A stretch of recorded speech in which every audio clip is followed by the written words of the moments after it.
Maoist పార్టీకి మరో ఎదురుదెబ్బ తగిలింది. మావోయిస్టు అగ్రనేత రాష్ట్ర కార్యదర్శి బడే చొక్కారావు అలియాస్ దామోదర్ను పోలీసులు అరెస్టు చేశారు. ఆదిలాబాద్ నుంచి సేఫ్ జోన్కి వెళ్తుండగా పోలీసులకు చిక్కాడు. బడే చొక్కారావుతో పాటు మరో 15 మంది మావోయిస్టులను పోలీసులు అదుపులోకి తీసుకున్నారు. వీరిలో 9 మంది మహిళలు, 7 పురుషులు ఉన్నట్లు సమాచారం. అరెస్ట్ అయిన మావోయిస్టును హైదరాబాద్ డీజీపీ కార్యాలయానికి తరలించారు. ఇదే అంశానికి సంబంధించి పూర్తి సమాచారం మా ప్రతినిధి సంపత్ అందిస్తారు.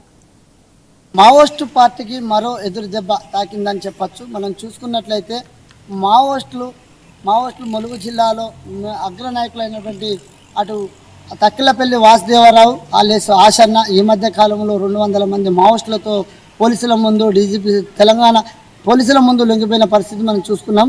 అది మరొక ముందే మరో అగ్రనాయకులైనటువంటి కొయ్యడ సాంబయ్య ఆలేసు గోపన్న కూడా తెలంగాణ డీజీపీ ముందు ఈ మధ్య కాలంలో లొంగిపోవడం జరిగింది.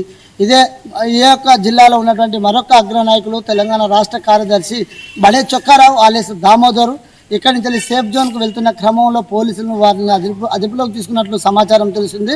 మనం చూసుకున్నట్లయితే ఆదిలాబాద్ అడవుల్లో నుంచి కాగజ్నగర్ ప్రాంతంలో వెళ్తున్న క్రమంలో కాగజ్నగర్ పోలీసులు వాళ్ళని అదుపులోకి తీసుకున్నట్టు తెలుస్తుంది. సుమారుగా వారు 15 మంది టీం సభ్యులుగా వెళ్తున్న క్రమంలో అందులో బడే చొక్కారావు ఆలేసు దామోదర్ ఉన్నట్లు సమాచారం. అందులో 9 మంది మహిళా మావోయిస్టులు, 6 పురుషులతో పాటు మొత్తం 15 మంది మావోయిస్టులు ఉన్నట్టు సమాచారం అందుతుంది. వారిని తెలంగాణ డీజీపీ కార్యాలయం తరలించి వారిని అరెస్టు చూపించున్నారు. ఏదేమైనప్పటికీ తెలంగాణలో మావోయిస్టులకు మరో ఎదురు దెబ్బ తగిలిందని చెప్పొచ్చు.